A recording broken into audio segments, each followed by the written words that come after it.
നമ്മുടെ ഈ കൂട്ടത്തിലെ ശരിക്കും ഒരു നാഗവല്ലി ആയിട്ട് ഒരാളുണ്ട്. അതായത് നമ്മൾ മേക്കപ്പ് റൂമിൽ ഒരു സ്വഭാവം, പുറത്തിറങ്ങുമ്പോഴത്തേക്കും വേറൊരു സ്വഭാവം. അങ്ങനെ ഉണ്ടെങ്കിൽ അത് ആരായിരിക്കും? വിജയനെ പറ. വിജയ്.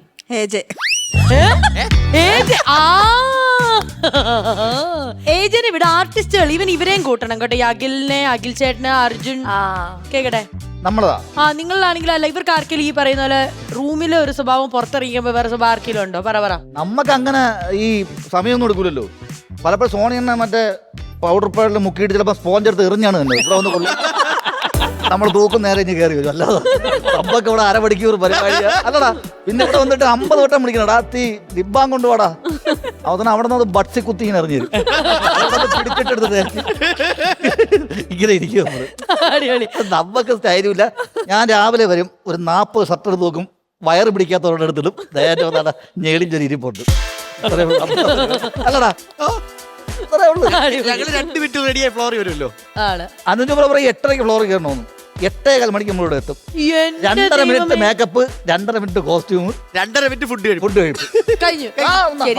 നമ്മളാ. പക്ഷെ നിങ്ങൾക്ക് അങ്ങനെയാണെങ്കിൽ ഞങ്ങൾക്ക് കുറെ പരിപാടിയുണ്ട്. ഈ മേക്കപ്പ് കഴിഞ്ഞ് കോസ്റ്റ്യൂം ട്രയൽ ചെയ്യുക, അത് ശരിയായില്ലെങ്കിൽ അതൊന്ന് ഓൾട്ടർ ചെയ്യാൻ പോകണം. രശ്മിക്ക് അറിയാം ആ ബുദ്ധിമുട്ട്. രശ്മി നമുക്ക് കിട്ടിയ വലിയ ഭാഗ്യമാണ്. എത്ര വലിയ വലിയ സെലിബ്രിറ്റീസിന് വേണ്ടി സ്റ്റൈലിസ് ചെയ്യുന്ന ഒരാളാണ് രശ്മി. അപ്പൊ രശ്മിനോട് ചോദിക്കട്ടെ, ഞങ്ങളുടെ കൂട്ടത്തിൽ ഏറ്റവും പാവം, അതായത് ഏത് കോസ്റ്റ്യൂം കൊടുത്താലും ഇട്ടോളും എന്ന് സഹകരിക്കുന്ന ഒരാൾ ആരാണ്? ശ്രീവിദ്യനെ പറയണോ? ശ്രീവിദ്യയുടെ അല്ല, അങ്ങനെ പറ്റില്ല. ഞങ്ങൾ 3 പേരിലും റാങ്ക് 3 പേരും. സോ എല്ലാവർക്കും different type of body part, ഓരോരുത്തർക്കും ഓരോ കംഫർട്ടബിൾ അങ്ങനെയൊക്കെ ഉണ്ടാവും. ഞാൻ കൊടുക്കുന്ന സാധനം അവര് മാക്സിമം അവർക്ക് ഇടാൻ പറ്റുന്ന സെലക്റ്റീവ് ആരാ? ഇപ്പം ആലിസിന് ഒരു ചോയ്സ് ഓഫ് എന്താ പറയാ കോസ്റ്റ്യൂം ഉണ്ട്. അപ്പൊ ആൾക്ക് അതായത് ആളുടെ കംഫർട്ടബിളും ഒക്കെ നോക്കിയിട്ടാണ്. അപ്പൊ നമ്മൾ കൊടുക്കുന്ന സമയത്ത് ഓഫ് കോഴ്സ് നമ്മൾ ഓപ്ഷൻസ് വെക്കും. ചിലപ്പോൾ എന്തെങ്കിലും ഉണ്ടെങ്കിൽ ആൾ ഭയങ്കരമായിട്ട് പറയാ, രശ്മി ഇത് വേണ്ട, നല്ലതാണ്, അല്ലെങ്കിൽ ചിലപ്പോൾ എനിക്കത് വർക്ക് ആവുന്നില്ല, നമ്മൾ ഓപ്ഷൻസ് വെക്കും. ആലിസ് ആണ് സെലക്റ്റീവ്. എന്ത് കൊടുത്താലും ഇടുന്ന ഒരാളാരാ? അതെ അതെ അതെ. രശ്മിയുടെ ഒരു അല്ല, അതെ, എന്ത് കൊടുത്താലും ഭയങ്കരമായിട്ട് സൂട്ട് ആവുന്ന ഒരാളാണ് എലീന. അപ്പൊ അതുകൊണ്ട് എന്ത് എടുത്താലും ഇടുന്ന ഒരാളാണ് എലീന.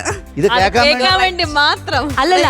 ഇത് നിങ്ങൾ തമ്മിൽ ഫോണിൽ വിളിച്ച് പറഞ്ഞുതരാം. അതിലെ ചതി പറയാനാ. അല്ല ഗൈസ്, അതിലെ ചതി പറയാനാ. അത് രശ്മിക്ക് ഒരു സാധനം ഇട്ട് കഴിയുമ്പോഴത്തേക്കും മനസ്സിലാവും എന്റെ മുഖത്തുനിന്ന് അത് റെഡി ആയിട്ടില്ല എന്ന്. സ്റ്റൈൽ ചെയ്തിട്ട് ഈ ബെൽറ്റ് കൂടെ കൊടുത്ത ഇപ്പൊ പെർഫെക്റ്റ് ആയിട്ടുണ്ട്. ബിക്കോസ് ഞാനത് ഉദ്ദേശിച്ചത് എങ്ങനെയാണെന്ന് അറിയോ, ഒരു ഇൻറ്റു വെസ്റ്റേൺ ആയിരുന്നു. Like I don't want to go it like a proper thing. എനിക്ക് അങ്ങനത്തെ ഒരു സാധനം അല്ലായിരുന്നു ഞാൻ വിചാരിച്ചത്. ആ മിസ്മാച്ച് ആയിരുന്നു ഞാൻ അതിൽ കൊണ്ടുവരാൻ ഉദ്ദേശിച്ചത്. ഇങ്ങനെ പറഞ്ഞ് എത്ര കോസ്റ്റ്യൂം ഞാൻ ഇങ്ങനെ അങ്ങോട്ടും ഇങ്ങോട്ടും മാറ്റിയിട്ടുണ്ടെന്ന് അറിയോ. പക്ഷെ എനിക്കറിയാം എത്ര എപ്പിസോഡ്സ്, ഏകദേശം 1000-ഓളം എപ്പിസോഡ്സ് ആവാറായി. അപ്പൊ അത്രയും കോസ്റ്റ്യൂംസ് ചെയ്യാന്ന് പറയുന്നത് തന്നെ വലിയൊരു ടാസ്ക് ആണ്. അപ്പൊ അങ്ങോട്ടും ഇങ്ങോട്ടും മിസ്മാച്ച് ആയാലും കുഴപ്പമൊന്നുമില്ല. അല്ല, ഒരു ഷെഡ്യൂളിൽ വരുമ്പോ എന്തുമാത്രം കോസ്റ്റ്യൂംസ് ആണ് കൊണ്ടുവരുന്നത് രശ്മി. അത് ഒരേ സമയത്ത് 5 ചാനലിലും പരിപാടി വിളിച്ചു വെച്ചേക്കല്ലേ, എല്ലായിടത്തും കൊണ്ടുപോകേണ്ടതല്ല. ഇനി അടുത്തത് നമുക്ക് AJ-നോടാണ് ഞാൻ ചോദിക്കാൻ പോകുന്നത്. AJ എന്ന് പറയുന്നത് ഇവിടെ എല്ലാവരുടെയും പ്രാർത്ഥന കേൾക്കും.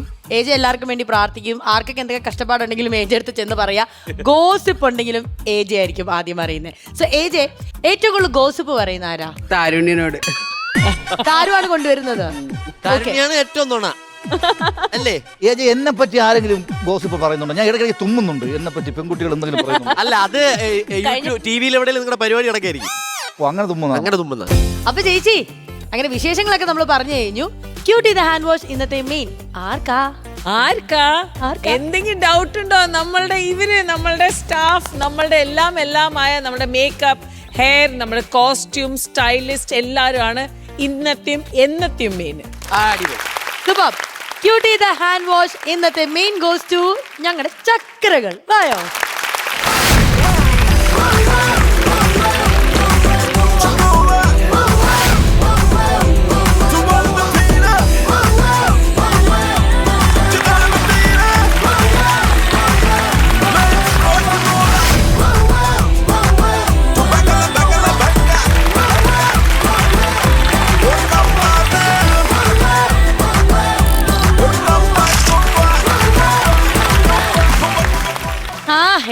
ഇന്നത്തെ എപ്പിസോഡിന്റെ പേയ്മെന്റ് ഇല്ല കേട്ടോ. ഇന്ന് ടച്ച് ചെയ്തിട്ടില്ല തീരെ. എന്നെ പറയാൻ പറഞ്ഞേ.